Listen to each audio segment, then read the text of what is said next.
Tes applis. France Bleu Gironde, place des grands hommes. 18h07, place des grands hommes, ce soir avec Patrick Lacampagne, capitaine de l'équipe de France, pêcheur en bord de mer. Bonsoir Patrick Lacampagne. Oui, bonsoir. Merci d'être avec nous sur France Bleu Gironde, championne du monde en titre, un titre que vous avez donc gagné au Portugal très récemment, c'était en novembre. C'est ça ? Oui, c'est cela. Donc voilà, vous faites partie donc de l'équipe de France. Donc vous n'êtes pas 15, vous n'êtes pas comme au rugby. Non, on est moins nombreux. Vous êtes moins nombreux.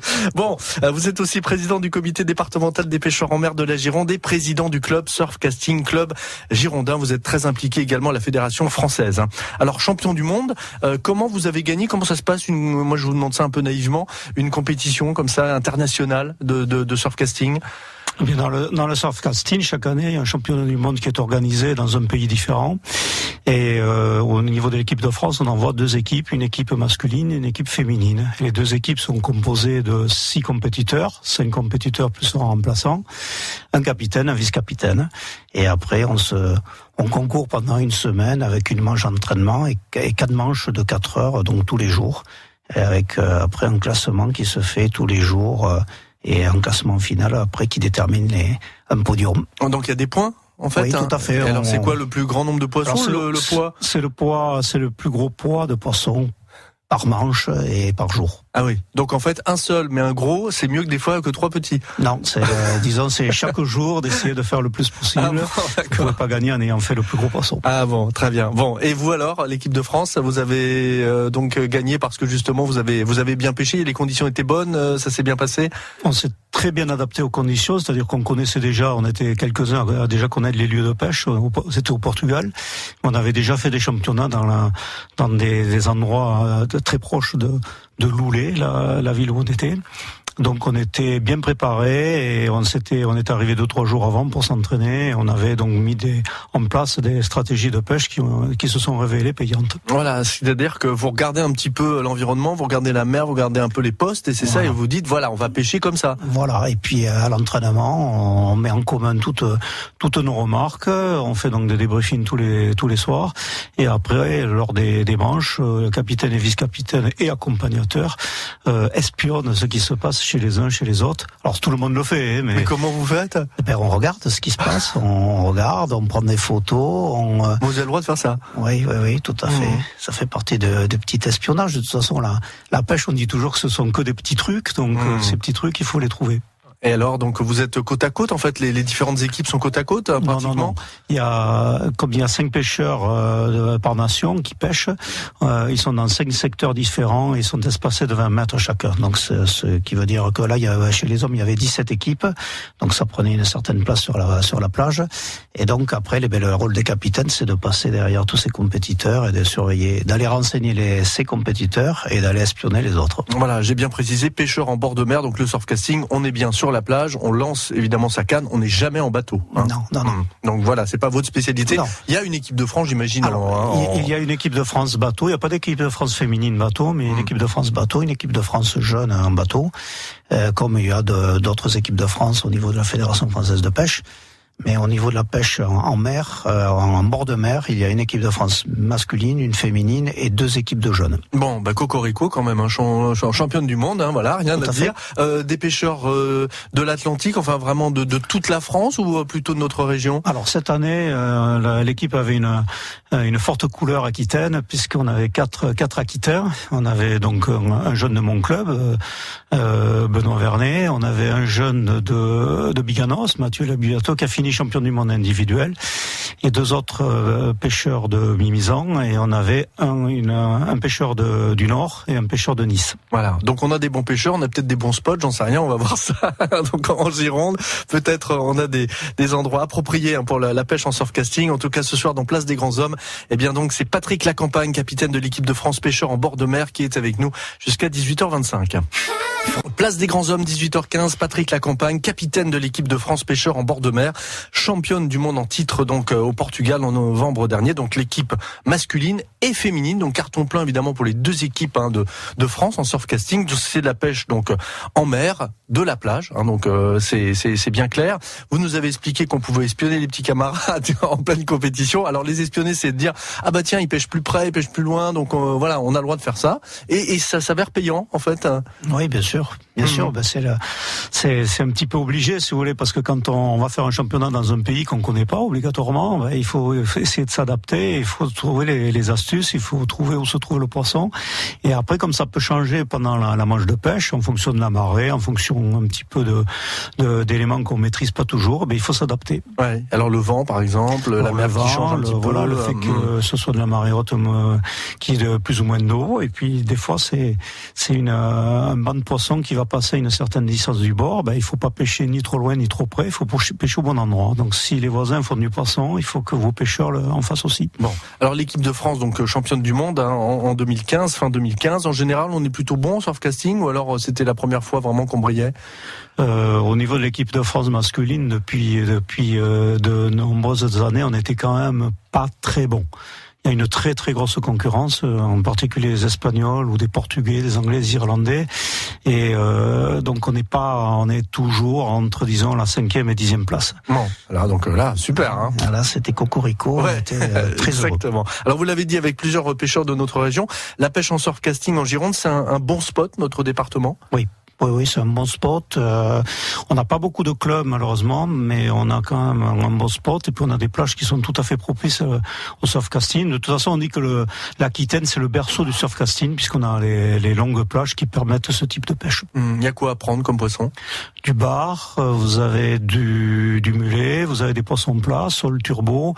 En pêche de loisirs, vous avez quand même aussi du maigre depuis quelques années qui motive les gens. Et puis après, vous avez dorade, sard, marbré et plein d'autres.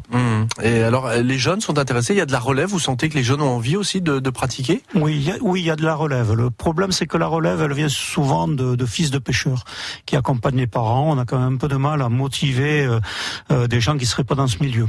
Mais par contre, on a un vivier de jeunes pêcheurs d'Aquitaine qui sont très bons et qu'on suit pour leur permettre d'intégrer les équipes de France. Oui, parce qu'il y a beaucoup d'activités sportives, il y a plein de choses de proposer évidemment aux jeunes, donc il faut évidemment arriver à les motiver un petit peu.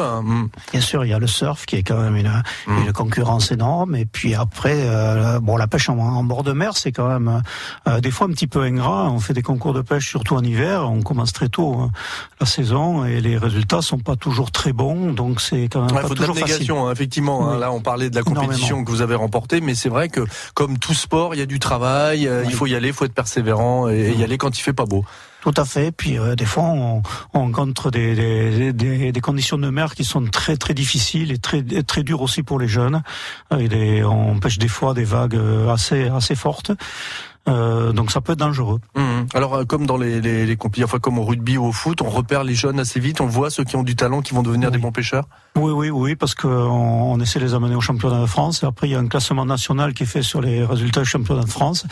Et une fois que ce classement est établi, au niveau du comité de sélection de la fédération, on réunit ces jeunes pour leur faire des tests théoriques, pratiques et des tests de lancer. Et notamment, ce test-là a été effectué pour les jeunes Aquitains dimanche dernier.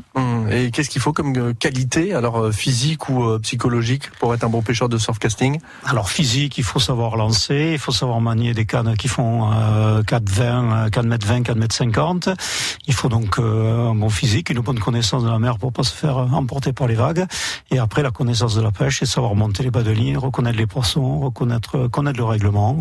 On demande beaucoup de choses. Ouais, plein de choses, effectivement. On en parle ce soir dans Place des Grands Hommes sur France Bleu Gironde.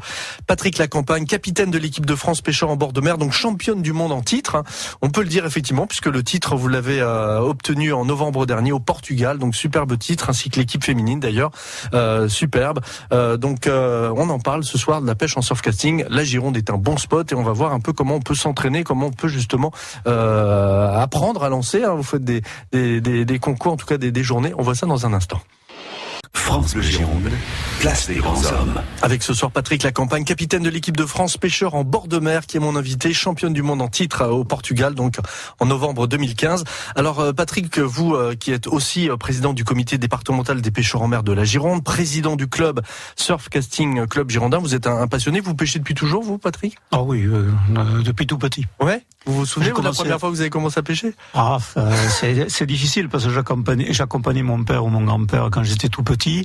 Après, je me souviens, oui, quand même, de mes débuts en mer, en tous les cas, parce que j'ai commencé par l'eau douce, comme beaucoup d'ailleurs. Après, je suis passé en mer. Ouais. Et tout de suite, vous avez vu les bonnes sensations, le feeling avec le milieu, quoi. Le milieu oui, de l'eau, de tout temps. Ouais. Ça s'explique pas. Mon oncle aussi pêchait. Mais j'avoue que ça s'explique pas, mais ça a été comme ça, et c'est une passion qui ne m'a jamais quitté. Alors, on parle beaucoup effectivement de la préservation du milieu. Est-ce que vous voyez, vous, une évolution en fait dans les espèces de poissons, notamment la qualité de l'eau aussi? Oui, alors qualité de l'eau, on en reparlera peut-être, mais sur les poissons, il y a quand même pas mal d'améliorations dans l'esprit des pêcheurs, surtout chez les jeunes aujourd'hui, puisque en compétition, notamment les compétitions internationales ou nationales, on remet tout le poisson à l'eau. C'est-à-dire qu'on ne garde rien et on les mesure, on transforme la longueur du poisson en poids grâce à des barèmes que nous avons et on remet le poisson à l'eau. Donc on fait aucun prélèvement. Donc vous faites attention évidemment quand vous le prenez. Hein. Tout à fait. Et donc aujourd'hui, après en pêche de loisir, on respecte les tailles légales évidemment. La plupart des pêcheurs sportifs ne gardent quasiment aucun poisson. Donc tout ça contribue à la notion de développement durable et essayer de gérer une ressource qui est quand même notre fonds de commerce à notre passion. Quoi. Voilà, et puis pour que nos enfants puissent et petits-enfants continuer à pêcher. Hein, donc voilà. Voilà, on pêche pour le plaisir avant tout. Bon, de temps en temps, on peut garder en loisir quelques poissons, évidemment, mais uniquement pour les manger. Il n'y a pas le gâchis qu'il y avait il y a 50 ans où on gardait tout. Ouais, vous sentez vraiment que ça évolue pour ça. C'est beaucoup plus responsable, oui. Bon, tant mieux en tout cas. Alors il y a sans doute des entraînements, des compétitions locales. Là, ça permet aussi à tout à chacun aussi. Faut s'inscrire dans un club si on a envie de participer, ou alors des fois on peut s'inscrire comme ça dans certains concours. Je devrais pas le dire, on accepte des non licenciés sur les concours parce que c'est mieux peut-être d'être licencié. Voilà, mais après pour faire partie donc des classements régionaux, départementaux, régionaux ou nationaux, il faut obligatoirement être licencié. Donc si de temps en temps on accepte des gens, ça permet de découvrir ces concours et souvent on les récupère après comme licenciés. Non. Vous faites des concours aussi de lancer de poids de mer, donc il va y en avoir à Mimizan. Donc là, en fait, on n'est pas en mer, mais c'est vraiment pour lancer le plus loin possible. Mais ça se fait dans un champ. Voilà, c'est ça. On cherche un champ très plat, sans obstacles à proximité. Et après, on essaie de lancer le plus loin possible. C'est-à-dire combien de mètres le plus? Alors le concours de dimanche dernier, là, celui qui a gagné, il venait de Rennes pour faire ce championnat-là. Il a lancé à 220 mètres. Waouh. Ouais. Voilà, donc c'était pas un pêcheur, c'est un gars qui est un lanceur avant tout, c'est-à-dire que lui, il est à la Fédération française pour faire du lancer plus que pour faire de la pêche, parce que c'est une technique bien précise pour atteindre ces distances-là. Après, la plupart des gens, ils vont pour tester du matériel, pour s'étalonner, pour voir un petit peu ce qu'ils peuvent faire, et surtout aussi pour progresser dans le lancer, puisqu'aujourd'hui, pour bien pêcher, il faut quand même lancer de plus en plus loin. Bon, mais parfois les poissons sont tout prêts. Alors ça arrive aussi. C'est le feeling du pêcheur, c'est-à-dire qu'il faut savoir aussi par moment aller chercher le poisson en ras du bord quand on sent qu'il est là. Bon, Patrick Lacampagne, capitaine de l'équipe de France pêcheur en bord de mer. Alors, évidemment, la question rituelle dans Place des Grands Hommes, quels sont vos coins préférés? Alors déjà, vos coins préférés de pêcheurs, sans donner évidemment l'endroit exact, mais enfin, où vous aimez bien aller, vous, Patrick? Bon, en tant que Girondin, j'aime bien pêcher à l'entrée du bassin, donc les plages de Petit-Nice, la lagune. Et après, alors c'est vraiment la sortie de bassin, c'est pas il y a pas souvent de rouleau, surtout à marée basse. Par contre, après, dès que je veux faire vraiment du surf casting pur, c'est plutôt les plages du Cap Ferret ou de Montalivet.